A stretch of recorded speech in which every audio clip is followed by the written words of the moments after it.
کجایی تو ماهر؟ دیگه ما رو نمیخوان بازم دارن میان بیرون. ماهر مقاومت مردم تموم شد؟ تموم نمیشن نمیدونم دارن از کجا میان. بس دیگه، راه حل چیه؟ چطور از دست این تظاهرات خلاص بشیم؟ راه حلش پیش من. این کتابیه که از عظما بابامون حافظ به ارث رسیده. همه رازهای سرکوب و ترور توش نوشته شده.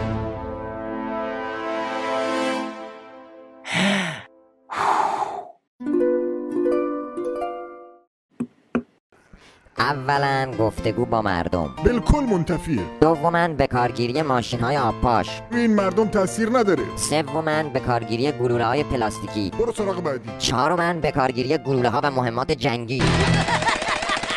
عالیه، همینه، من دنبال همین هستم.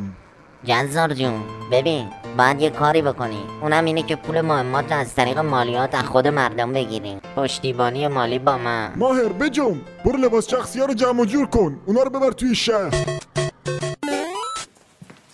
قربان ببخشید، معنی 4 مرحله برای شرایطی که مردم نسکافه می نوشن چیه؟ از ماست که بر ماست. این مربوط به شرایطیه که مردم قیام میکنن.